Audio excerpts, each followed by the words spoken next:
Hi hello ഒരുപാട് stitch ചെയ്ത് ഈ 2 മാസം നന്നായിട്ട് സ്റ്റിച്ച് ചെയ്ത് കുറേ ആയി മെഷീൻ്റെ ഓയിൽ ചേഞ്ച് ചെയ്തിട്ട് കേട്ടോ. അപ്പോൾ എങ്ങനെയാണ് മെഷീൻ്റെ ഓയിൽ കാര്യങ്ങളൊക്കെ ചേഞ്ച് ചെയ്യുക, എങ്ങനെയാണ് ക്ലീൻ ചെയ്യുന്നതൊക്കെയാണ് കേട്ടോ അന്നത്തെ വീഡിയോ.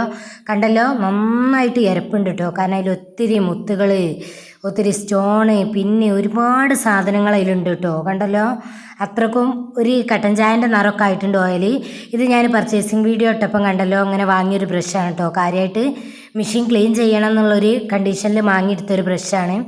ആദ്യം മുകൾ ഭാഗമൊക്കെ ക്ലീൻ ചെയ്ത് ആദ്യം ഇതിൻ്റെ നെറുഭാഗം ഒന്ന് ക്ലീൻ ചെയ്യേണ്ടി, അത് ഞാൻ ലാസ്റ്റാണ് കേട്ടോ ചെയ്തിട്ടുള്ളത്. ഇത് ചെയ്തപ്പോൾ അത് ചെയ്യാനാവില്ല എന്ന് വിചാരിച്ചൊന്ന് മടിച്ചെടുത്തേനി. അപ്പോൾ ആദ്യം ചെയ്യണ അവിടെ വേണ്ട ഒരു ഗാന്ധമുണ്ട്. ആ ഗാന്ധത്തിന് നേരെ ഇങ്ങോട്ട് എടുത്തിട്ട്, ആ ഗാന്ധമൊക്കെ ആയതുകൊണ്ടല്ലേ ആക്കതേനും, അവിടെ ഒരു സ്ക്രൂ ഉണ്ട്. ആ സ്ക്രൂ ഒന്ന് അയച്ചെടുക്കണം കേട്ടോ. അപ്പോൾ അത് അയക്കണ നേരത്ത് ഒരു പാട്ട അതിൻ്റെ തായ് ഭാഗത്ത് നമ്മൾ വെച്ച് കൊടുക്കണം, അല്ലാഞ്ഞാൽ ഒക്കെ നിലത്തേക്ക് ചിന്തിട്ട് ഓയിൽ. അപ്പോൾ ഫസ്റ്റ് ഞാൻ ആ പാട്ട അവിടെ പിടിച്ച് കൊടുത്തിട്ട് ഓയിൽ കറക്റ്റായിട്ടൊന്ന് അതിന്മേലുള്ള സ്ക്രൂ അയച്ചെടുക്കാൻ കേട്ടോ. ആ സ്ക്രൂ അയച്ചെടുത്താൽ ഓയിൽ ആ ഓട്ടയിൽ കൂടെ അങ്ങോട്ട് താഴോട്ട് ചാടും. അപ്പോൾ അതിലുള്ളതൊക്കെ ആകെ ലോ ലെവലിൽ ലേശമേ ഉള്ളൂ കേട്ടോ ഓയിൽ. കാരണം അത്രക്കും ഓയിൽ കുറഞ്ഞിട്ടുണ്ട്. പിന്നെ ചേഞ്ച് ചെയ്യണം എന്നുള്ളതുകൊണ്ട് ഞാൻ പാർന്നും കൊടുത്തില്ല. ആദ്യമൊക്കെ ഞാൻ കുറേശ്ശെ ഇങ്ങനെ പാർന്ന് കൊടുക്കും കുറയണതിനനുസരിച്ച്. പിന്നെ കളറ് മാറി വരുന്ന സമയത്ത് മാറ്റി കൊടുക്കുകയാണ് ചെയ്യുക. ഇപ്പോൾ കണ്ടല്ലോ, ഓയിൽ ഫുള്ള് വാർന്ന് പോന്നിട്ടുണ്ട് കേട്ടോ. ഇനി ഊറ്റിയെടുത്ത് ഓയിലൊന്ന് കാണിച്ചു കേട്ടോ. അതേ കണ്ടല്ലോ, നല്ല കട്ടൻ ചായൻ്റെ നിറമായിട്ടുണ്ട്. ഇങ്ങനെയൊന്നും അത്ര നല്ല നിറം മാറാൻ നിൽക്കരുത് കേട്ടോ.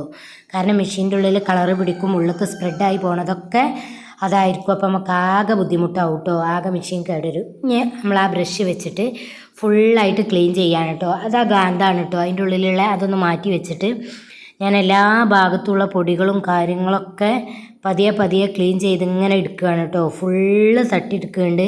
കാരണം മുത്തുകളൊക്കെ ഒരുപാടുണ്ട് കേട്ടോ അതിൻ്റെ ഉള്ളിൽ.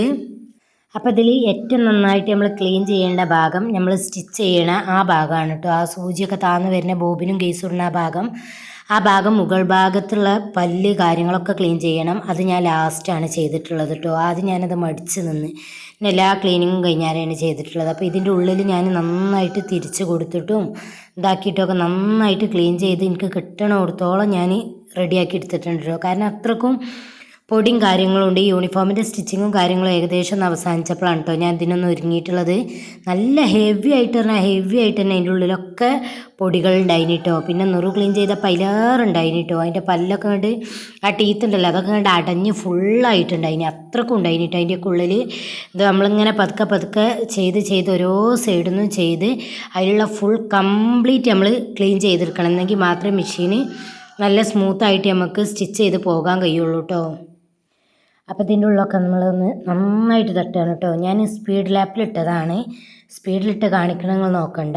കണ്ടല്ലോ, ഇതിൻ്റെ ഉള്ളിലെ എരപ്പ് ഇത്രക്കും സാധനങ്ങൾ ഈ ഒരു മെഷീൻ്റെ ഉള്ളിൽ ചാടി കിടക്കണുണ്ട്. ഇത് ശരിക്കും ഒന്ന് കാണിച്ചു തന്നതാണ് കേട്ടോ. കണ്ടല്ലോ, നല്ല ഹെവി ആയിട്ട് തന്നെ അതിൻ്റെ ഉള്ളിൽ പൊടികളും സ്റ്റോൺസും മുത്തും കല്ലും എല്ലാ സാധനങ്ങളും ഉണ്ട്. സൂചിക്കും കുറവില്ല, മെറ്റീരിയൽ എല്ലാ സാധനവും ഉണ്ട്. അത്യാവശ്യം നൂലും പൊടിയും ഒക്കെ ഉണ്ട് കേട്ടോ. അപ്പം ഞാൻ സ്പീഡിലിട്ടിട്ട് കാണിക്കുകയാണ്. ഇത്ര സ്പീഡിലൊന്നും അല്ല ചെയ്യണത്. അത്യാവശ്യം അരമണിക്കൂറിൻ്റെ അടുത്ത് എനിക്ക് പിടിച്ചൊരു പണിയാണ് ഞാൻ നിങ്ങൾക്ക് ചെറുതായിട്ട് കാണിച്ചു തരുന്നത്. അപ്പോൾ ഇതുപോലൊരു ബോക്സും കാര്യങ്ങളും എടുത്തിട്ട് ഞാൻ അതിലുള്ള മുത്തും കാര്യങ്ങളൊക്കെ വേർപ്പെടുത്തിയിട്ട് ഈ ബോക്സൊക്കെ ഇങ്ങനെ വാരിയിടുകയാണ് കേട്ടോ ചെയ്തിട്ടുള്ളത്. കാരണം നിലത്തേക്കും തട്ടിയിടാൻ പറ്റില്ല, അത് മുത്താണ്, കാലിന് നന്നായിട്ട് കുത്തി കയറും. അപ്പോൾ അത് നമുക്ക് അതിലേറെ പണിയാവും. അതിന് ശേഷം ഞാനൊരു ക്ലോത്ത് എടുത്തിട്ട് ഒക്കെ തോത്തി നന്നാക്കാൻ കേട്ടോ. കാരണം അതിലുള്ള ഓയിലും കാര്യങ്ങളും ആ മുത്തും പൊടിയൊക്കെ പോന്നിരിക്കണം. ഈ ഒരു സൈഡ് നന്നായിട്ട് എരപ്പായിട്ടുണ്ട് കേട്ടോ. എന്നാൽ ആ വീലിൻ്റെ ആ ഭാഗത്ത് ചോക്കൊക്കെ വെക്കുമ്പോൾ അതിൻ്റെ ചോട്ടൊക്കെ നീങ്ങിയിട്ട് അത് അതിന്മേൽ പൊടിഞ്ഞ് അങ്ങനെയൊക്കെയാണ് കേട്ടോ അവിടെ പിടിച്ച്.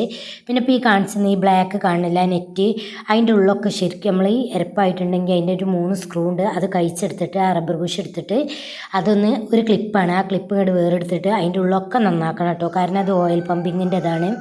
അത് ബ്ലോക്ക് ആയാലും മെഷീനിൽ എവിടേക്കും ഓയിൽ പോവില്ല. അപ്പം മെഷീൻ ആകെ കംപ്ലൈൻറ്റ് ആവും കേട്ടോ. അപ്പോൾ ഇത് ഇപ്പം നേരെ അടുത്തൊരു ദിവസം ഞാനത് നന്നാക്കിയിട്ടുണ്ട്. അതിന് മുകൾ ഭാഗത്ത് ഇങ്ങനെ ഓയിൽ സ്പ്രെഡ് ചെയ്യണേ കാണാത്തപ്പോൾ കുറവുണ്ടായപ്പോൾ അപ്പോൾ കുഴപ്പമില്ല. അപ്പോൾ പിന്നെ ഈ സൈഡ് ഉണ്ടല്ലോ അത് നന്നായിട്ടൊന്ന് കറ പിടിച്ചിട്ടുണ്ട് കേട്ടോ. ഈ ഇപ്പം ക്ലീൻ ചെയ്യണ ഈ ബോബിൻ കേസിൻ്റെ ഭാഗം പിന്നെ അവിടെ ഞാൻ അധികം തോത്തി നന്നാക്കി ചെയ്തിട്ടുള്ളൂ. ഒന്നും നന്നാക്കി മാറ്റണമൊന്നുമില്ല കേട്ടോ, കേക്ക് നന്നാക്കണമൊന്നുമില്ല. അപ്പം സൈഡൊക്കെ നന്നായി തൂത്തി ഒരൊറ്റ മുത്ത് അതിൻ്റെ സൈഡിലൊക്കെ കുടുങ്ങി കിടക്കുന്നുണ്ട്. അതൊക്കെ നല്ല വൃത്തിക്ക് തന്നെ നമ്മൾ തൂത്തിയെടുക്കണേ. കാരണം ഈ നന്നാക്കുന്ന സമയത്ത് ഫുള്ളായിട്ട് നല്ല രീതിക്ക് തന്നെ ക്ലീൻ ചെയ്താൽ പിന്നെ ഒരു 6 മാസത്തോളം നമുക്ക് ഇതുപോലെ ഒന്ന് ക്ലീൻ ചെയ്യേണ്ടി വരില്ല. ഈ ഒരു ക്ലീനിങ് നമ്മൾ ഇടയ്ക്ക് മെഷീനിൽ ചെയ്തിട്ടില്ലെങ്കിൽ നമ്മളെ മെഷീൻ എല്ലാം പണി മുടക്കും കേട്ടോ. കാരണം ഇത് നമ്മൾ നന്നായി ശ്രദ്ധിക്കണം. ഈ ക്ലീനിങ്ങിനൊക്കെ ശേഷം ഞാൻ അതിൻ്റെ ഉള്ളിലെ സ്ക്രൂ അവിടെ തന്നെ മുറുക്കി കൊടുത്തില്ല, ഞാൻ ഓയിൽ ബാറിന് പോകുമല്ലോ. പിന്നെ ആ ഗാന്ധമൊക്കെ നന്നായിട്ടൊന്ന് തോത്തി ക്ലീൻ ചെയ്തെടുത്ത് ആ ഒരു സ്ക്രൂമേൽ തന്നെ ആ ഗാന്ധം വെച്ചെടുത്ത്. ഇനി ഈ ഒരു ഓയിലാണ് കേട്ടോ ഞാൻ എടുത്തിട്ടുള്ളത്. ഇത് 1 ലിറ്ററിൻ്റെ ഒരു കുപ്പി ഞാൻ വാങ്ങിയിട്ടുള്ളതാണ്. അത് കറക്റ്റായി അതിൽ ഒഴിച്ചെടുക്കുക. ഇപ്പം നിങ്ങൾക്ക് ആ വ്യത്യാസം മനസ്സിലാവും നേരത്തെ ഫസ്റ്റത്തെ വീഡിയോയും ഈ ഒരു വീഡിയോയും കണ്ടാൽ. ഫസ്റ്റ് കണ്ട പോലെയല്ലല്ലോ ഇപ്പോൾ ഓയിൽ പാർന്നപ്പോൾ നല്ല ഇതല്ലേ. അപ്പോൾ ആ ഹൈ എന്നുള്ള ആ ഭാഗം വരെ ഞാൻ പാർന്ന് 1 ലിറ്ററിന് പാർന്നിട്ട് ആകെ ഇത്രേ ബാക്കിയുള്ളൂ കേട്ടോ. ലോ ലെവലിൻ്റെ ഹൈ ലെവലിൻ്റെ ആ ഇടയിലായിട്ട് ഇങ്ങനെ നിൽക്കണം. അപ്പോൾ അതൊന്ന് വെള്ളത്തിൽ തന്നെ പാർന്ന് നന്നാക്കിയതാണ്. ഇനിയിപ്പോൾ ഈ ഓയിലൊക്കെ ഇതാ ഇതിൻ്റെ സൈഡൊക്കെ ഒന്ന് ക്ലീൻ ചെയ്ത് തോത്തി ഇപ്പോൾ കറക്റ്റാണ് കേട്ടോ. ഇനി മെഷീനൊന്ന് താത്തി കൊടുക്കുക. ഇപ്പം കറക്റ്റായിട്ട് മെഷീൻ്റെ താഴ്ഭാഗത്തുള്ള ക്ലീനിങ്ങൊക്കെ കഴിഞ്ഞിട്ടുണ്ട്. പിന്നെ മുകളൊക്കെ ഒന്ന് തോത്തി കൊടുത്ത് പിന്നെ ആ പല്ലിൻ്റെയും ബ്രഷിൻ്റെയും അവിടെയൊക്കെ ഒന്ന് ക്ലീൻ ചെയ്യുന്നുണ്ട്. അതെനിക്ക് അപ്പം ചെയ്യണ്ടെന്ന് തോന്നി, പിന്നെ എനിക്കത് ചെയ്യേണ്ടി വന്നു. കാരണം അതാകെ എരപ്പായിട്ടുണ്ടായിനി. ആദ്യം ചെയ്യാൻ മടിച്ചുകൊണ്ട് തന്നെ എനിക്ക് രണ്ടാമത് ഒരു ഇരട്ടിപ്പണി അയ്യാറേ. കാരണം ഓയിലൊക്കെ ചേഞ്ച് ചെയ്ത ശേഷമല്ലേ. അപ്പോൾ താഴത്തേക്ക് ഓയിൽക്കൊന്നും ചാടാതെ ക്ലീൻ ചെയ്യണം കേട്ടോ. ആ ബ്രഷും കാര്യങ്ങളും ഇട്ട് അതൊക്കെ ഒന്ന് അതിൻ്റെ ആ പ്ലേറ്റൊക്കെ നന്നായി തോത്തി. പിന്നെ ആ പല്ലിൻ്റെ ഉള്ളിൽ നിന്ന് ഒരിക്കലും അത് എത്ര ചെയ്തിട്ടും പല്ലിൻ്റെ ഉള്ളിലുള്ളത് പോരുന്നില്ല. കാരണം ആ പല്ല് നന്നായിട്ട് പല്ലിൻ്റെ ആ ഉള്ളിലിങ്ങനെ പൊടി നന്നായിട്ട് പറ്റി പിടിച്ച് കിടക്കണ്ടേനി. അവസാനം ഞാൻ അതിൻ്റെ പ്രിസർവൂട്ട് അയച്ചായിട്ട് എനിക്ക് കഴിയാഞ്ഞിട്ട് എന്നിട്ട് പിന്നെ പതുക്കെ സ്ക്രൂ ഡ്രൈവർ കൊണ്ട് കുത്തി നോക്കി. അതിന് ശേഷം ഞാൻ ഒരു പാത്രത്തിലൊക്കെ വാരിയിട്ടില്ലേ, അതിലൊരു പിന്നുണ്ടായിനി. ആ പിന്നെടുത്തിട്ട് നന്നായിട്ട് ഇങ്ങനെ സൈഡിൽ നിന്ന് കുത്തി മെഷീനിക്ക് ചാടാനും പാടില്ല. അങ്ങനെയാണ് കേട്ടോ അതെടുത്തിട്ടുള്ളത്. നന്നായി പൊടി പറഞ്ഞാൽ അതിങ്ങോട്ടൊരു കട്ട പിടിച്ച് കിടക്കുകയാണ് അതിൻ്റെ ഉള്ളിൽ കേട്ടോ. കാരണം അത്രക്കും ഗതിയിട്ടിട്ടാണ് അതതിൻ്റെ ഉള്ളിൽ നിന്ന് എടുത്തിട്ടുള്ളത്. നല്ല ഹെവി ആയിട്ടുള്ളത് അതിൻ്റെ ഉള്ളിൽ കിടക്കണം. അപ്പോൾ പിന്നെ എനിക്ക് തോന്നി അത് നന്നാക്കാൻ നിൽക്കുകയാണെങ്കിൽ പിന്നെയും വീണ്ടും മെഷീന് പെട്ടെന്ന് എനിക്ക് പണി മുടക്കുമെന്ന് തോന്നി. അപ്പം അത് റെഡിയാക്കി അതൊക്കെ ഫുള്ള് കംപ്ലീറ്റ് അതിൻ്റെ ഉള്ളിൽ നിന്ന് എടുത്ത് അതിന് ശേഷം മെഷീനൊക്കെ ഒന്ന് പൊന്തിച്ച് നോക്കി താഴത്തേക്ക് എന്തെങ്കിലും ചാടിയിട്ടുണ്ടോ അതിൻ്റെ ഉള്ളിൽ ഭാഗം ആ സൈഡ് ക്ലീൻ ചെയ്ത് താഴത്തേക്ക് ചാടിയ പൊടിയും കാര്യങ്ങളൊക്കെ ഒന്നും കൂടെ അവിടെ ക്ലീൻ ചെയ്തൊക്കെ നോക്കി. അപ്പം ഉണ്ടല്ലോ അത് ക്ലീൻ ചെയ്ത് അടിയിൽ നിന്ന് മുകൾക്ക് നോക്കിയപ്പോൾ നല്ല ഫിനിഷിങ് ഉണ്ടായിരുന്നു കേട്ടോ. കാണാൻ നല്ല വൃത്തിക്ക് കിട്ടിയിട്ടുണ്ടായിരുന്നു.